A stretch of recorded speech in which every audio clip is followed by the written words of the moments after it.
போதைப்பொருள் விற்பனை மையத்தில் துப்பாக்கிச் சூடு, 2 காயம். மத்திய கிழக்கு பதற்றம் எதிரொலி, உலக சந்தையில் எண்ணெய் விலை வீழ்ச்சி. அமெரிக்க டாலரின் விற்பனை விலை மீண்டும் அதிகரிப்பு. பேருந்து கட்டணங்கள் 20% அதிகரிக்கும். 8 மாத சித்திரவதை, கோட்டபாயவுக்கு சுரேசலை வழங்கிய செய்தி. சற்று முன்னர் சரண குணரத்னவுக்கு கொழும்பு மேல் நீதிமன்றம் பிறப்பித்த அதிரடி உத்தரவு. பல கோடி ரூபாய் பணத்தின் பின்னணியில் இஷாரா செவ்வந்தி, சிஐடியினர் வெளியிட்ட வகை தகவல். தொடர்வது விரிவான செய்திகள். பிரான்சின் லியோன் நகர புறநகர் பகுதியில் அமைந்திருந்த போதைப்பொருள் விற்பனை மையம் ஒன்றில் 2026 ஜூன் 7 அன்று இடம்பெற்ற துப்பாக்கிச் சூட்டில் 2 பேர் காயமடைந்துள்ளனர். ஆரம்பகட்ட தகவல்களின்படி அடையாளம் தெரியாத நபர்கள் துப்பாக்கியால் பல சுற்றுகள் சுற்றிவிட்டு சம்பவ இடத்திலிருந்து தப்பிச் சென்றுள்ளனர். காயமடைந்த இருவரும் அவசரமாக மருத்துவமனைக்கு கொண்டு செல்லப்பட்ட நிலையில் அவர்களின் உயிருக்கு உடனடி ஆபத்து இல்லை என்று அதிகாரிகள் தெரிவித்துள்ளனர். இந்த தாக்குதல் போதைப்பொருள் கடத்தல் மற்றும் விற்பனை வலையமைப்புகளுக்கு இடையிலான கணக்கு சண்டையுடன் தொடர்புடையதாக இருக்கலாம் என விசாரணையாளர்கள் சந்தேகிக்கின்றனர். சம்பவத்தை தொடர்ந்து பிரான்ஸ் காவல்துறை விசாரணையை தீவிரப்படுத்தியுள்ளதுடன் குற்றவாளிகளை கண்டறியும் நடவடிக்கைகளும் முன்னெடுக்கப்பட்டு வருகின்றன. லியோன் மற்றும் அதன் சுற்றுவட்டார பகுதிகளில் அண்மை காலமாக போதைப்பொருள் விற்பனை தொடர்பான வன்முறை சம்பவங்கள் அதிகரித்து வருவதாகவும் தகவல்கள் தெரிவிக்கின்றன.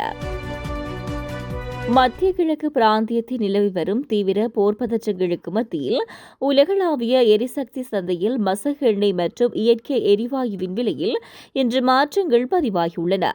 உலக சந்தை நிலவரங்களின்படி WTI ரக மசகு எண்ணெயின் விலை பீப்பாய் ஒன்றுக்கு 90.12 அமெரிக்க டாலராக குறைந்துள்ளது.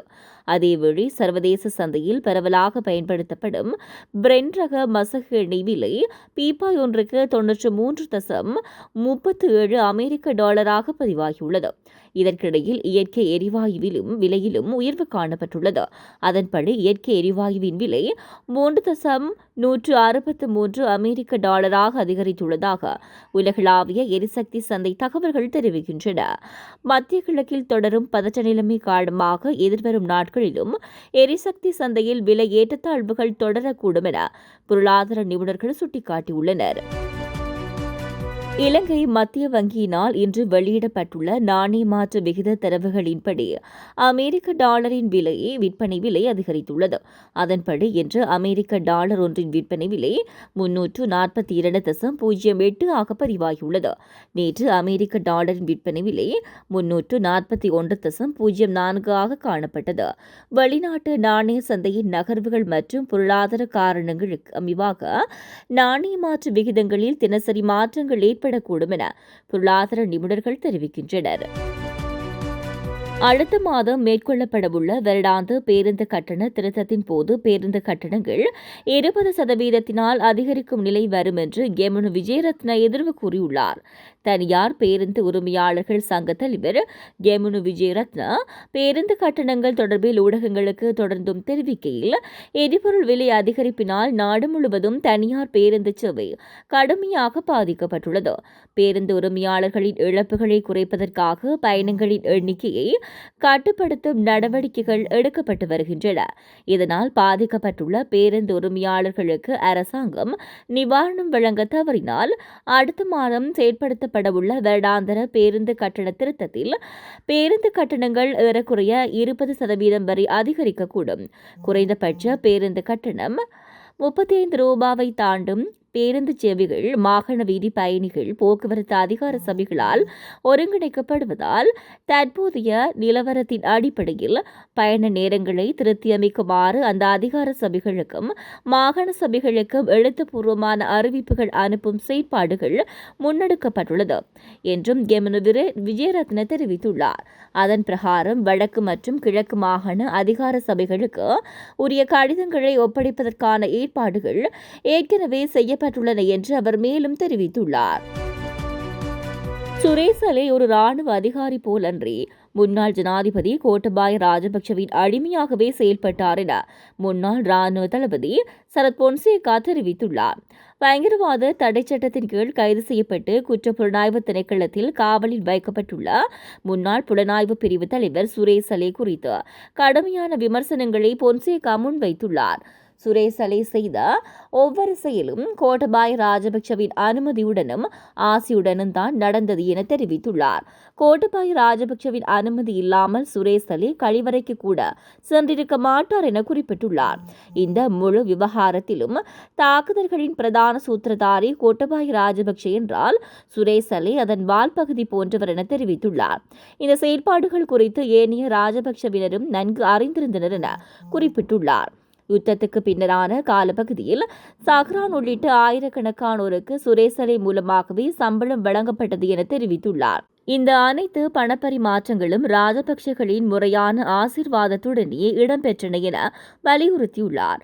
பழிவாங்கல் நடவடிக்கைகள் கடந்த காலத்தில் எந்தவொரு வழக்குகளோ அல்லது குற்றச்சாட்டுகளோ இன்றி என்னை 8 மாதங்களாக கைது செய்து காவலில் வைத்து சித்திரவதை செய்யுமாறு கோட்டபாய ராஜபக்சவுக்கு ஆலோசனை வழங்கியது சுரேஷ் அலே உள்ளிட்ட குழுவினர்தான் என தெரிவித்துள்ளார்.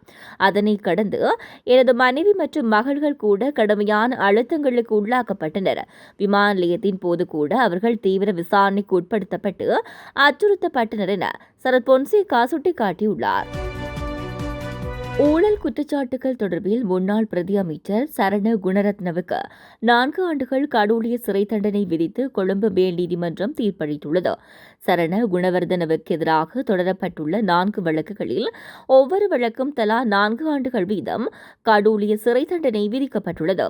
மேற்கூறிய வழக்குகளுக்காக சரண குணரத்னவுக்கு 18 லட்சம் ரூபாய் அபராதமும் நீதிமன்றம் விதித்துள்ளது.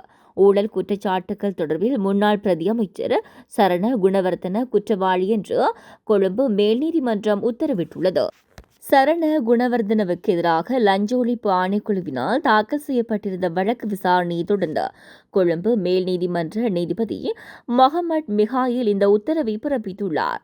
இதன்படி தண்டனை விவரங்களை அறிவிப்பது தொடர்பான விடயங்களை சட்டத்தரணிகள் நீதிமன்றத்தில் முன்வைத்து வருவதாக தெரிவிக்கப்படுகிறது. ஊழல் குற்றச்சாட்டுகள் தொடர்பில் லஞ்ச ஒழிப்பு ஆணைக்குழுவினால் தாக்கல் செய்யப்பட்டுள்ள 4 வழக்குகளின் பிரதிவாதியாக பெயரிடப்பட்டுள்ள முன்னாள் பிரதி அமைச்சர் சரண குணவர்தன கொழும்பு மேல் நீதிமன்றத்தில் சற்று முன்னர் முன்னிலையாகியுள்ளார். சரண குணவர்தனவுக்கு எதிராக தாக்கல் செய்யப்பட்டுள்ள இந்த வழக்குகளின் தீர்ப்பு இன்றைய தினம் அறிவிக்கப்பட உள்ளது. சரண குணவர்தன தேசிய லாட்டரி சபையின் தலைவராக பணியாற்றிய போது 2006ஆம் ஆண்டில் அந்த நிறுவனத்திற்கு வாடகை அடிப்படையில் வாகனங்களை பெற்றுக் கொண்டதன் மூலம் அரசாங்கத்துக்கு நிதி இழப்பை ஏற்படுத்தியதாக சுமத்தப்பட்டுள்ள குற்றச்சாட்டுகள் தொடர்பிலே இந்த வழக்குகள் தாக்கல் செய்யப்பட்டுள்ளன. இந்த வழக்குகளின் தீர்ப்புகள் மே 26ஆம் தேதி அறிவிக்கப்பட்டிருந்த நிலையில் தீர்ப்புகள் தயாராகவில்லை என கொழும்பு மேல் நீதிமன்ற நீதிபதி முகமது மிகால் நீதிமன்றத்துக்கு அறிவித்ததுடன் 4 வழக்குகளின் தீர்ப்புகளும் ஜூன் 9ஆம் தேதியான இன்றைய தினத்துக்கு ஒத்திவைக்கப்பட்டன. போதைப்பொருள் கடத்தல் மூலம் கேல்பத்ர பத்மி வருமானமாக பெற்று பல கோடி ரூபாய் சட்டவிரோத பணத்தை கம்பஹா ஒஸ்மன் என்பவரின் ஊடாக சட்டப்பூர்வமான பணமாக மாற்றப்பட்டுள்ளது. இதற்கு பிரதான முகவராக தடுப்பு காவலில் உள்ள இஷாரா சிவந்தி செயற்பட்டுள்ளதாக கொழும்பு குற்றத்தடுப்பு பிரிவினர் நடத்திய விசாரணைகளில் தெரியவந்துள்ளது. கேல்பத்ர பத்மி தனது பாரிய போதைப்பொருள் கடத்தல் வலையமைப்பின் மூலம் பெற்ற பல கோடி ரூபாய் பணத்தை சில நாட்களுக்கு ஒருமுறை ஒஸ்மனிடம் ஒப்படைக்கும் பணியை இசாரா செவ்வந்தியை மேற்கொண்டு வந்துள்ளார். இந்த செயற்பாடுகளுக்கு இசாரா செவ்வந்தியுடன் தொடர்பில் இருந்த மேலும் சிலரை தேடி போலீசார் தற்போது விசாரணைகளை ஆரம்பித்துள்ளனர். தொடர் விசாரணைகள் கனிமுல்ல சஞ்சீவை கொழும்பு ஆழத்கொடை நீதிமன்றத்தில் வைத்து படுகொலை செய்த சம்பவத்தின் பிரதான சந்தேக நபர்களில் ஒருவரான இசாரா செவ்வந்தி தற்போது கொழும்பு குற்றத்தடுப்பு பிரிவின் தடுப்பு காவலில் உள்ளார். கம்பஹா ஒஸ்மன் என்பவரும் தற்போது தடுப்பு காவலில் உள்ளதோடு அவர்களிடம் தொடர் விசாரணைகள் முன்னெடுக்கப்பட்டு வருகின்றன. இந்த பண பரிவர்த்தனைகள் மற்றும் மேலும் பல குற்றச்செயல்கள் தொடர்பில் கெஹல்பத்ர பத்மிவிடம் விசாரணை நடத்தவும் குற்றத்தடுப்பு பிரிவினர் திட்டமிட்டுள்ளனர். கொழும்பு தலவத்துக்குட பகுதியில் உள்ள உணவகம் ஒன்றில் ஏற்பட்ட தீ விபத்தில் காயமடைந்து வைத்தியசாலையில் அனுமதிக்கப்பட்டிருந்த 3 உயிரிழந்துள்ளதாக தெரிவிக்கப்படுகிறது. தீ விபத்தில் காயமடைந்த 4 பேர் கொழும்பு தேசிய வைத்தியசாலையில் சேர்க்கப்பட்ட நிலையில் அவர்களில் 3 சிகிச்சை பலனின்றி உயிரிழந்துள்ளதாக தெரிவிக்கப்பட்டுள்ளது. இன்று காலை குறித்த உணவகத்தில் தீ விபத்து ஏற்பட்டுள்ளதுடன் தீயை அணைப்பதற்காக கோட்டை மாநகர சபைக்கு சொந்தமான 3 தீயணைப்பு வாகனங்கள் ஈடுபடுத்தப்பட்டுள்ளன.